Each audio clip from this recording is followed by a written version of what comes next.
It was a quiet afternoon in the small town. The paint shop on the corner was busy. Customers came and went. Behind the counter stood a middle-aged white man. His name was Richard. He owned the shop. He was loud, proud, and full of pride. But behind his smile was something darker. Hatred and prejudice. The door opened.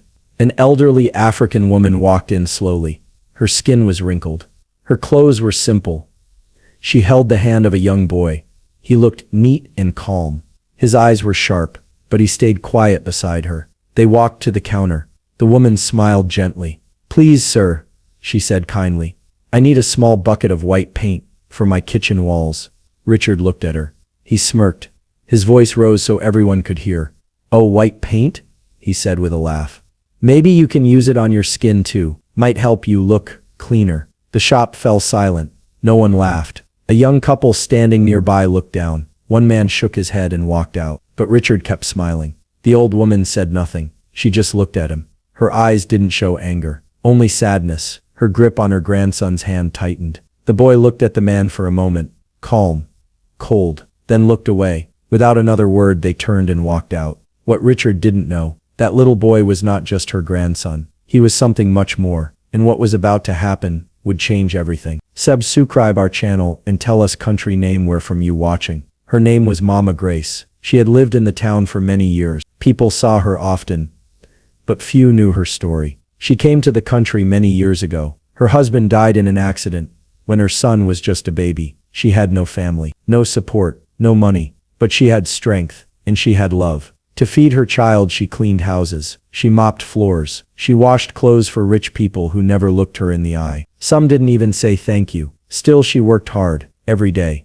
rain or shine. She didn't buy new clothes, she didn't go to salons, but every coin she saved, she gave to her son. She told him, "You must study, you must grow. One day people will respect you." Her son Kwame was a quiet boy. He listened, he learned. At night he studied with a small candle. When others slept, he read his books. Sometimes he didn't have lunch at school, but he never complained. His mother believed in him, and he didn't want to fail her. Years passed. Kwame finished school with top grades. He got a scholarship to study law. Mama Grace cried when he left for university. Not tears of sadness, but of hope. She worked harder. She prayed more. And finally the day came. Her son came home, not as a boy anymore, but as a man, a respected lawyer, and then a judge. Still, Mama Grace stayed simple. She never changed. She still walked through town with her quiet smile and old dress. She never showed off. She never told people who her son really was, because she didn't need praise. She had something better: dignity. As they stepped out of the paint shop, Mama Grace walked slowly, her hand still holding the boy's tightly. Her eyes looked ahead, but her heart felt heavy. The young boy, now a grown man, glanced at her. "Are you okay, Mama?" he asked softly. She nodded. "I faced worse," she whispered. "Let it go." But he could not let it go. His name was Judge Kwame Daniels, one of the youngest senior judges in the country. Fair, strong, respected by many, feared by the corrupt. But today he was not a judge. He was just a son who had seen his mother humiliated, and something inside him burned. He didn't raise his voice. He didn't show anger, but his silence had weight. They reached the car. Mama Grace sat quietly, her hands on her lap. Kwame sat beside her, calm but deep in thought. "This is not about paint," he said. Mama looked at him. "No, my son," she said. "It's about pride and hate. But I'm not broken." Kwame gave a small nod. Then he pulled out his phone. He made one call, just one. His voice was steady. "I'd like to report a case of public discrimination and racial harassment. Yes, I have proof, and I want this handled legally." He had seen racism before. He had heard cruel words before. But this time, it was his mother. He had the power. But more than that, he had the truth. And now the law would speak. The next morning, Richard opened his paint shop like always. He had no idea what was coming. Customers came and went. Some avoided eye contact. Others didn't smile like before. But Richard didn't notice. He was too proud to care. Then a black car pulled up outside the shop. Two men in suits stepped out. Behind them walked Judge Kwame Daniels, wearing a black suit, calm and serious. His presence was powerful. People on the street turned to look. Richard laughed. "Look who's back. Need more paint for your skin," he joked loudly. But no one laughed this time. Kwame didn't smile. He handed Richard a letter. "You are being investigated," he said, "for public racial harassment and hate speech." Richard froze. He looked at the letter. It had the court seal. It had Judge Kwame's signature. You're a judge, Richard stammered. Yes, Kwame replied. And that woman you insulted yesterday, she's my mother. People gathered outside. Phones were recording. Whispers filled the air. Richard's hands shook. His face turned pale. It was just a joke. He looked him in the eye. Jokes are funny, yee. And the law does not excuse hate. Police officers arrived. They had video evidence from the shop's CCTV. The customer had also recorded Richard's racist comment on their phone. It was all clear. Richard was taken into custody. His shop was sealed for investigation. The crowd outside clapped, not out of joy, but out of justice. The town that once ignored Mama Grace now saw her with new eyes. People who never noticed her now felt shame, and the man who once mocked her now stood in handcuffs. The twist had begun, and the lesson, it was far from over. The courtroom was full, every seat taken. Some people stood at the back. News reporters sat in the front row. Cameras waited outside. Richard sat in the defendant's chair. His hands trembled. His eyes were red. The confident man from the paint shop was now quiet, lost. His lawyer sat beside him, whispering advice. But Richard wasn't listening. The door opened. Silence fell. Judge Kwame Daniels entered the room. He wore his black robe. His face was calm, but his eyes were sharp. Everyone stood in respect, even Richard. Kwame sat. He looked at the file in front of him. Then he looked at Richard. This court is now in session, he said firmly. The lawyer tried to defend Richard. He didn't mean harm, he said. It was a joke, a poor one, but not a crime.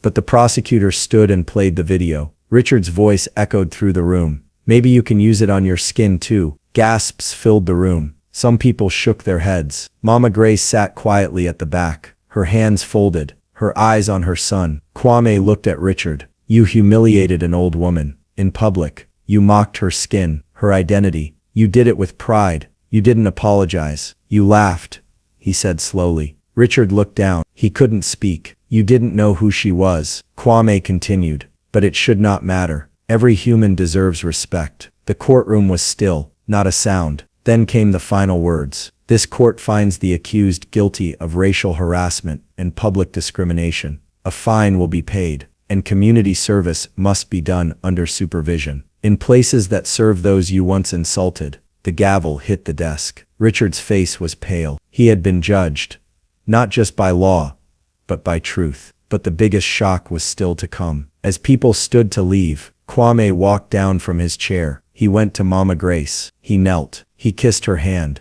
This is justice, Mame, he said. But more than that, this is for your dignity. The crowd clapped. Some cried, and even Richard, broken and silent, finally understood the power of respect, the weight of kindness, and the strength of a mother's love. After the courtroom drama, the town changed. People started talking, not about Richard's paint.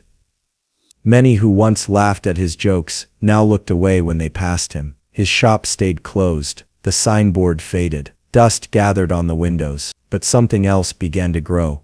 Pord, who never noticed her before, now greeted her kindly. Some even came to her house with gifts. Not because she was a judge's mother, but because she had suffered in silence with dignity. Richard, once proud and loud, now walked with his head low. He had to complete his community service. He was assigned to clean a shelter for homeless families, many of them black. At first he hated it. He didn't talk to anyone. He worked with a cold heart. But slowly things began to change. One day he saw a little boy at the shelter. The boy had dark skin. He was painting on paper with crayons. The boy smiled at Richard and said, "Do you like my colors?" Something broke inside Richard. That innocent question, so pure, so full of joy, reminded him of what he had done, of what he had lost. He remembered the pain on Mama Grace's face. He remembered the silence in the courtroom, the disappointment in Judge Kwame's eyes. That night, Richard sat alone. For the first time he cried, not because he was caught, but because he finally saw the truth. He had not just insulted a woman, he had insulted humanity. And in that quiet moment, he whispered to himself. Weeks passed. Richard finished his community service, but something inside him had changed. He didn't return to the paint shop. Instead, he visited schools and shelters, talking to young people about kindness. He spoke about his mistake. He told them what hate had cost him, One afternoon he knocked on Mama Grace's door. She opened it slowly. Richard stood there with flowers in his hand and tears in his eyes. "I came to say sorry," he said softly. "Not just for what I said, but for not seeing your worth." Mama Grace looked at him for a long moment. Then she stepped aside and said, "Come in." They sat together in silence. No anger, no shouting, just quiet understanding. Across town, Judge Kwame smiled when he heard. Not because his mother had forgiven the man, but because change had begun. The story ends not with revenge, but with realization. This story teaches us something powerful. Never judge someone by their skin, clothes, or background. A person you insult today could be the one who decides your future tomorrow. Respect costs nothing, but it means everything. Racism is not just about words, it's about the heart. And only a changed heart can heal a broken world. Because in the end, what really matters is how we treat each other when no one is watching. If this story touched your heart, if you believe in kindness, justice, and change, then don't forget to like, share, and subscribe. We share powerful stories like this every week. Stories that inspire, teach, and open eyes. Hit the bell icon. You never miss what comes next. Thank you for watching. And remember, the smallest act of respect can leave the biggest mark.